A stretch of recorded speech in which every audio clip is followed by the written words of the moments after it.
Accident ਹੋਣ ਦੀ ਸਾਰੇ ਜਦੋਂ ਸਾਨੂੰ ਮੈਸੇਜ ਆਉਂਦਾ 112 ਤੋਂ ਅਸੀਂ ਪਹਿਲਾਂ ਕੰਪਲੇਂਟਰ ਨਾਲ ਗੱਲ ਕਰਦੇ ਹਾਂ। ਗੱਲ ਕਰਨ ਤੋਂ ਬਾਅਦ ਉਹਨੂੰ ਪੁੱਛੀਦਾ ਵੀ ਜੇ ਤਾਂ ਬੰਦੇ ਫੱਟੜ ਨੇ ਜ਼ਿਆਦੇ ਫਿਰ ਐਂਬੂਲੈਂਸ ਦਾ ਅਰੇਂਜਮੈਂਟ ਰਾਹ ਦੇ ਵਿੱਚ ਕਰਦੇ ਹਾਂ। ਜੇ ਰੋਡ ਬਲੌਕ ਆ ਤਾਂ ਉਹਨੂੰ ਆਪਾਂ ਕ੍ਰੇਨ ਵਗੈਰਾ ਦਾ ਅਰੇਂਜਮੈਂਟ ਵੀ ਕਿੱਦਾਂ ਦੀ ਪੋਜੀਸ਼ਨ ਆ ਉੱਥੇ ਉਸ ਹਿਸਾਬ ਨਾਲ ਅਰੇਂਜਮੈਂਟ ਕਰਕੇ ਰਾਹ 'ਚ ਫੋਨ ਕਰਦੇ ਆਉਂਦੇ ਆ ਜੀ।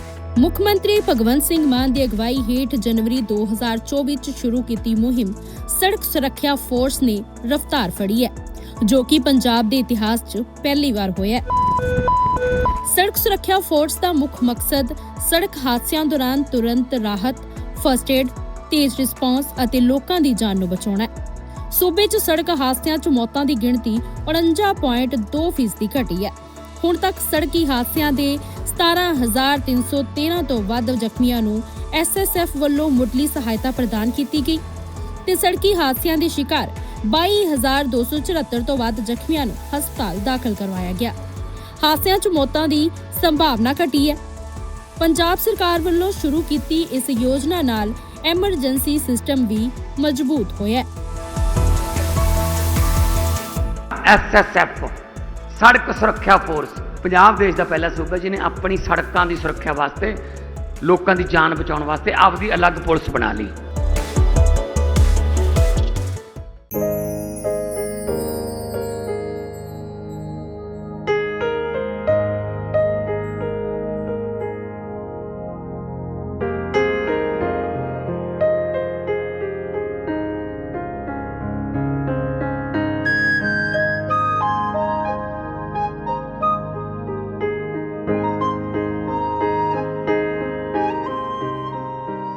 ਰਾਮਾਇਣ ਸਾਡੇ ਹਰ ਯੁੱਗ ਦੀ ਪ੍ਰੇਰਨਾ ਰਹੀ ਹੈ। ਭਾਵੇਂ ਬੱਚੇ ਹੋਣ, ਬਜ਼ੁਰਗ ਹੋਣ, ਵੱਡੇ ਹੋਣ, ਕੋਈ ਵੀ ਅਵਸਥਾ ਦੇ ਵਿੱਚ ਰਾਮਾਇਣ ਤੋਂ ਅਸੀਂ ਹਮੇਸ਼ਾ ਸਿੱਖਦੇ ਹਾਂ। ਜਿਹੜੇ ਵੀ ਪਾਤਰ ਰਾਮਾਇਣ ਦੇ ਵਿੱਚ ਰਹੇ ਨੇਗੇ ਸਾਨੂੰ ਜ਼ਿੰਦਗੀ ਜਿਉਣ ਦਾ ਤਰੀਕਾ ਸਿਖਾ ਕੇ ਗਏ ਨੇਗੇ। ਲੇਕਿਨ ਅੱਜ ਉਹ ਪੀੜ੍ਹੀ ਦਰ ਪੀੜ੍ਹੀ ਅੱਗੇ ਵਧਣਾ, ਉਹ ਕਥਾ ਨੂੰ ਅੱਗੇ ਲੈ ਕੇ ਜਾਣਾ, ਸਕੂਲਾਂ ਦੇ ਵਿੱਚ ਬੱਚਿਆਂ ਨੂੰ ਉਹਦੀ ਕਥਾ ਦੱਸਣਾ ਵੀ ਹਾਂ ਵਾਕਈ ਦੇ ਵਿੱਚ ਜਿਹੜੀ ਰਾਮਾਇਣ ਹੈ ਸਾਡੇ ਜੀਵਨ ਦੇ ਵਿੱਚ ਸਾਨੂੰ ਕੀ ਨਵਾਂ ਸਿਖਾਉਂਦੀ ਹੈ। ਲੇਕਿਨ ਇਸ ਚੀਜ਼ ਨੂੰ ਅੱਗੇ ਲੈ ਕੇ ਜਾਣਾ ਕੀ ਸਕੂਲਾਂ ਦੀ ਜ਼ਿੰਮੇਵਾਰੀ ਬਣਦੀ ਹੈ ਜਾਂ ਮਾਤਾ ਪਿਤਾ ਦੀ ਜ਼ਿੰਮੇਵਾਰੀ ਬਣਦੀ ਹੈ। ਲੇਕਿਨ ਹੁਣ ਸਮਾਜ ਦੇ ਵਿੱਚ ਹਿੰਦੂ ਧਰਮ ਨੂੰ ਲੈ ਕੇ ਆਸਥਾ ਬੜੀ ਵੱਧ ਰਹੀ ਹੈ ਬੱਚਿਆਂ ਦੇ ਵਿੱਚ, ਟੀਚਰ ਸਾਹਿਬਾਨਾਂ ਦੇ ਵਿੱਚ। ਅੱਜ ਇੱਕ ਸਕੂਲ ਦੇ ਵਿੱਚ ਬੜਾ ਪਿਆਰਾ ਪਾਤਰ ਖੇਡਿਆ ਗਿਆ, ਰਾਮਾਇਣ ਪੂਰੀ ਖੇਡੀ ਗਈ ਹੈ, ਜਿਹਦੇ ਵਿੱਚ ਪੂਰੇ ਮਾਤਾ ਪਿਤਾ ਆਏ ਸੀਗੇ, ਬੱਚਿਆਂ ਨੇ ਉਹ ਪਾਤਰ ਬਣੇ ਅਤੇ ਇੱਕ ਜਿਹੜਾ ਮੈਸੇਜ ਹੈ ਰਾਮਾਇਣ ਦਾ ਉਹ ਪੂਰਾ ਦਿੱਤਾ। ਮੇਰੇ ਨਾਲ ਰੀਮਾ ਮੈਡਮ ਮੌਜੂਦ ਨੇ, ਗੱਲਬਾਤ ਕਰਦੇ ਹਾਂ।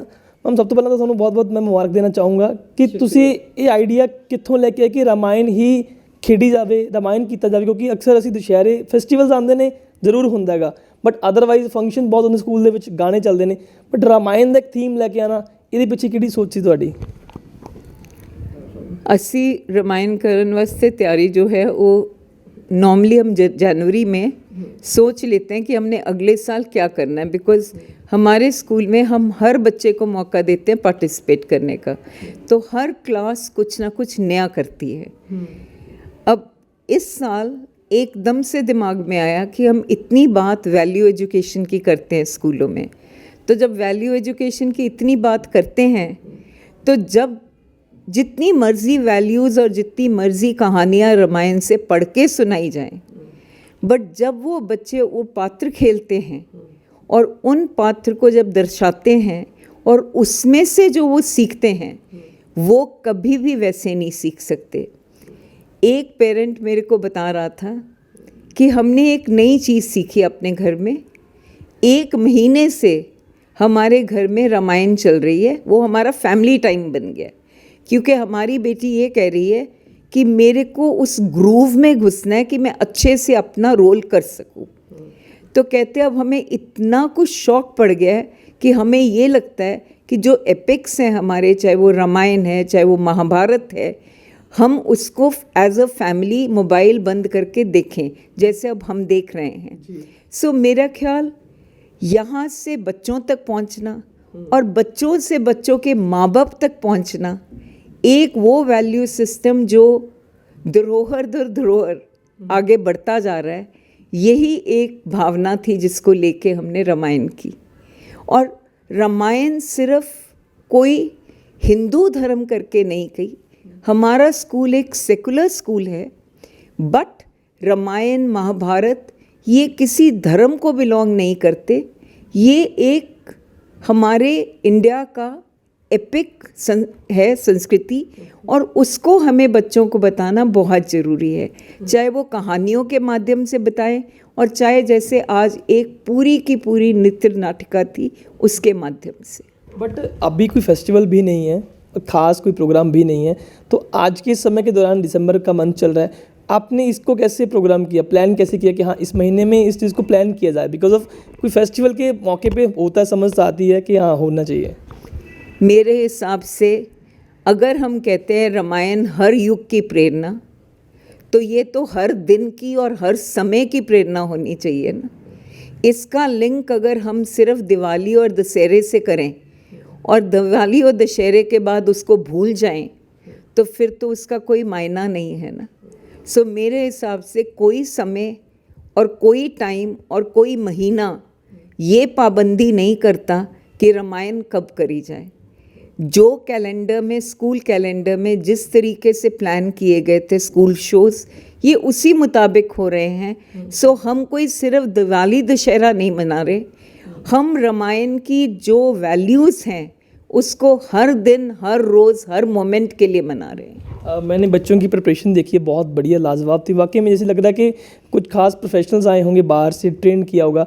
कैसी तैयारी रही और किन लोगों ने उनको ट्रेन किया? बिकॉज उनके स्टेप्स बहुत बढ़िया थे, ड्रेस कोड हर एक चीज़ की, जैसे होता है ना एक जजेस सामने जज करते हैं ड्रेस कोड कैसा है, स्टेप्स कैसी हैं, लाइटिंग कैसी है, पीछे का जो सॉन्ग चल रहा है वो कैसा होना चाहिए, वो सारी चीज़ें बड़ी प्रोफेशनल्स थी। तो वो उसको आपने कैसे प्लान किया? देखिए, हमारे स्कूल में आज तक हमने जो भी कोई प्रोडक्शन की है, बड़ी से बड़ी, चाहे वो गांधी थी, चाहे बुद्धा थी, चाहे आज का रामायण है, ये दिल्ली पब्लिक स्कूल चंडीगढ़ और मोहाली की एक खासियत है कि वो हमेशा इन हाउस प्रोडक्शन होती है। हम कभी बाहर से किसी की हेल्प नहीं लेते। सो ये प्रोडक्शन में भी सारी रिकॉर्डिंग, सारी कंपाइलेशन, सारा लिखना, जो लिरिक्स थे, इसमें एक जगह एक लंबा डायलॉग, एक दो डायलॉग मेरी आवाज़ में भी हैं।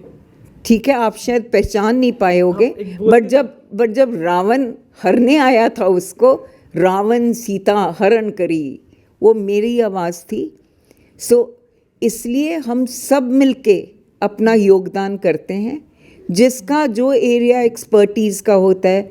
हमारे dance teachers, music teachers excellent हैं, और बाकी सब आर्ट टीचर्स और बाकी सब जुड़ जाते हैं, और जब सब जुड़ जाएं कारवां में तो वो सक्सेसफुल हो ही जाता है। सो सारी ट्रेनिंग इन हाउस थी। बच्चों की कुछ खास क्लासेस भी मिस नहीं हुई, बिकॉज बच्चे स्कूल के बाद रुक के रिहर्सल करते थे या ज़्यादातर सैटरडे को आके रिहर्सल करते थे।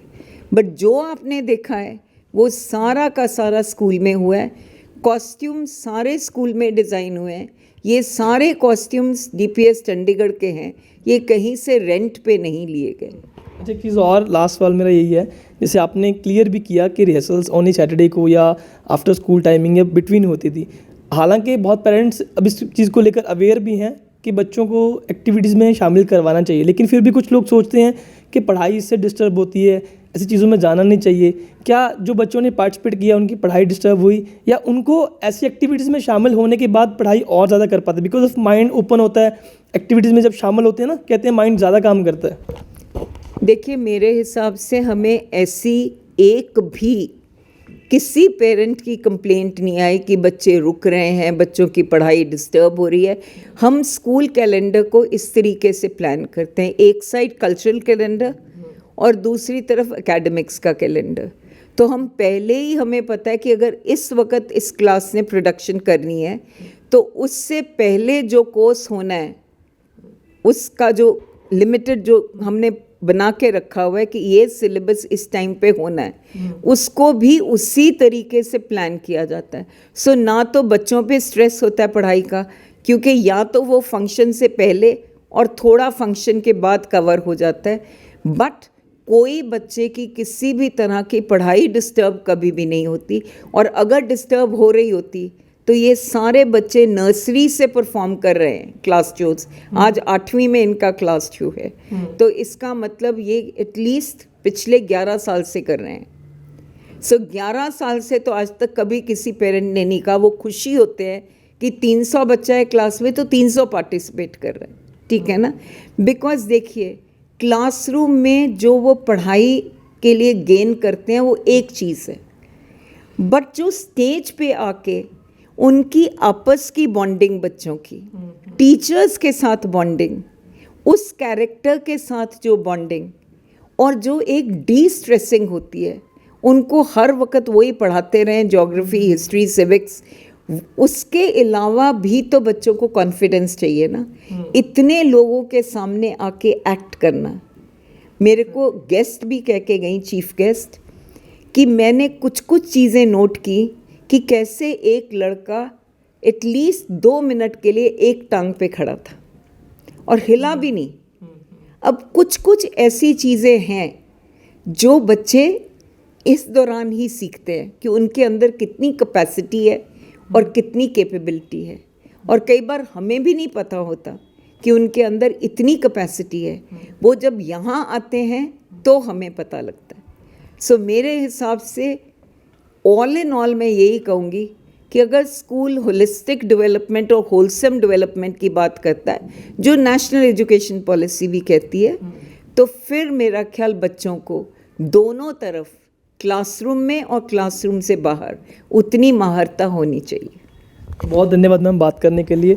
ਸੋ ਬਿਲਕੁਲ ਜਿਹੜੀਆਂ ਤਸਵੀਰਾਂ ਤੁਸੀਂ ਅੱਜ ਇਸ ਕੈਮਰੇ ਦੇ ਰਾਹੀਂ ਦੇਖੀਆਂ ਨੇਗੀਆਂ, ਜੋ ਰਾਮਾਇਣ ਦਾ ਪਾਤਰ ਅੱਜ ਖੇਡਿਆ ਗਿਆ, ਬੱਚਿਆਂ ਦੁਆਰਾ ਰਾਮਾਇਣ ਖੇਡੀ ਗਈ ਹੈ, ਉਹ ਕੱਲ੍ਹ ਸਾਨੂੰ ਇਹ ਨਹੀਂ ਸਿਖਾਉਂਦੀ ਕਿ ਅਸੀਂ ਆਪਣੀ ਸੰਸਕ੍ਰਿਤੀ ਨੂੰ ਫੋਲੋ ਕਰ ਰਹੇ ਹਾਂ, ਸਾਡਾ ਕਲਚਰ ਫੋਲੋ ਕਰ ਰਹੇ ਹਾਂ, ਬਲਕਿ ਬੇਮੌਕੇ ਕੋਈ ਮੌਕਾ ਨਹੀਂ ਹੁੰਦਾ ਸਾਡੇ ਕਲਚਰ ਫੋਲੋ ਕਰਨ ਦਾ। ਹਾਲਾਂਕਿ ਹਰ ਦਿਨ, ਹਰ ਰਾਤ, ਹਰ ਪਲ ਸਾਨੂੰ ਉਹ ਯਾਦ ਕਰਨਾ ਚਾਹੀਦਾ ਹੈ, ਕੁਛ ਨਾ ਕੁਛ ਸਿੱਖਣਾ ਚਾਹੀਦਾ ਹੈਗਾ। ਅਤੇ ਦੂਜੀ ਗੱਲ, ਬੱਚਿਆਂ ਦੇ ਵਿੱਚ ਆਪਸ ਦੇ ਵਿੱਚ ਪ੍ਰੇਮ ਪਿਆਰ, ਆਪਣੇ ਅਧਿਆਪਕ ਦੇ ਨਾਲ ਕਿਵੇਂ ਤਾਲਮੇਲ ਰੱਖਣਾ ਹੈਗਾ, ਉਹ ਸਭ ਚੀਜ਼ਾਂ ਇੱਦਾਂ ਦੀ ਐਕਟੀਵਿਟੀ ਸਾਨੂੰ ਸਿਖਾਉਂਦੀਆਂ ਨੇਗੀਆਂ ਅਤੇ ਸਾਨੂੰ ਹੋਰ ਵੀ ਅੱਗੇ ਵਧਣ ਲਈ ਪ੍ਰੇਰਿਤ ਕਰਦੀਆਂ ਨੇਗੀਆਂ, ਤਾਂ ਕਿ ਅਸੀਂ ਜ਼ਿੰਦਗੀ ਦੇ ਵਿੱਚ ਇਕੱਲੇ ਪੜ੍ਹਾਈ ਦੇ ਨਾਲ ਨਾਲ ਪੜ੍ਹਾਈ ਹੀ ਨਾ ਕਰੀਏ, ਪੜ੍ਹਾਈ ਦੇ ਨਾਲ ਨਾਲ ਜਿਹੜੀ ਹੋਰ ਸਾਡੀ ਜ਼ਿੰਦਗੀ ਦੇ ਵਿੱਚ ਸਾਨੂੰ ਸਿਖਾਉਂਦੀਆਂ ਨੇਗੀਆਂ, ਅੱਗੇ ਵਧਾਉਂਦੀਆਂ ਨੇ, ਉਹਨਾਂ ਦੇ ਵਿੱਚ ਅੱਗੇ ਵਧੀਏ।